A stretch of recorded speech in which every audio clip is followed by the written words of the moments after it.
When I got the first one, I was literally seconds away from stepping onto the plane when a call from unknown blared from my phone. It was a ringtone I hadn't heard before, one I was pretty sure hadn't come with the phone. Normally, I wouldn't have stopped to answer it, but I was expecting a call about a job I had interviewed from the previous week. I took a deep breath in and accepted the call. Hello? Do not get on the plane, a woman's voice garbled and strange, as if her vocal cords had been shredded and she was trying desperately to choke out speech.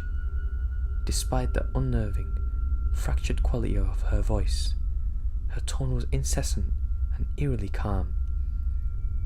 Then the call ended. I froze. I had always had a slight phobia of air travel, and something about this call just...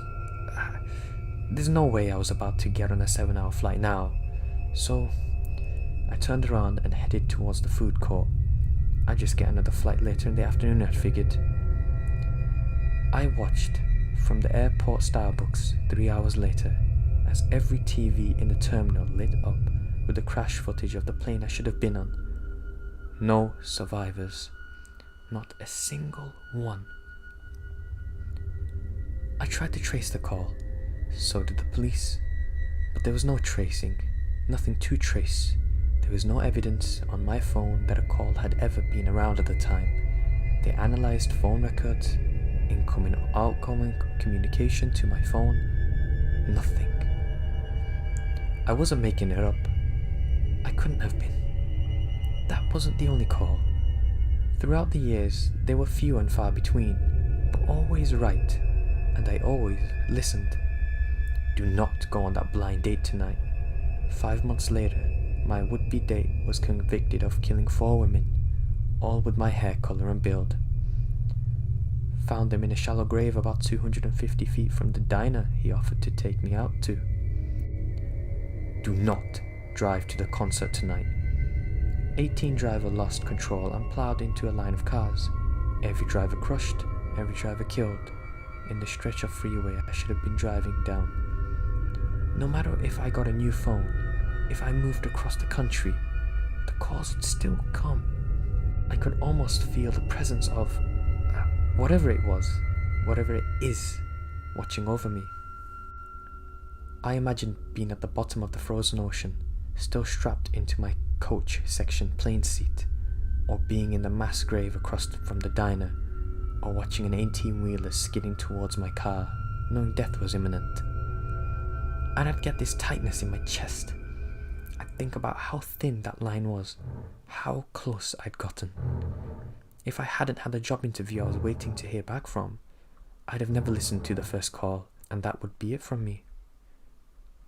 It always felt as if something was coming from me, but there was always this fractured, warped voice with these calls that never seemed to exist after I heard them. Self-destructing warning signals rotting away before my eyes, and I was alive. I had a bad feeling about this cruise. I had planned it as a girls' week out with some of my old friends from college, and I was looking forward to the week in the tropics in the dead of winter. But a part of me could almost sense that the call was coming. Maybe I'd watched too much Titanic, but there was a little nagging fear from the start.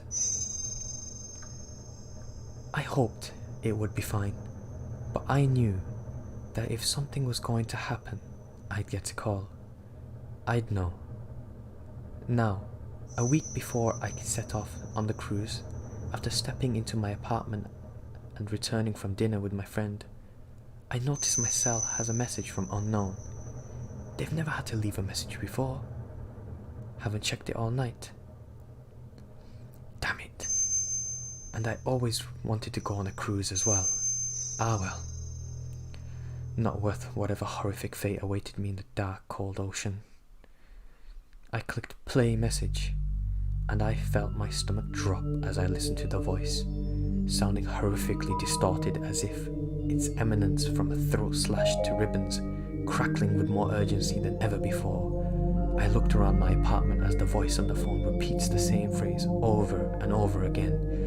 Do not come home after the dinner tonight. Do not come home after the dinner tonight. Do not come home after the dinner tonight.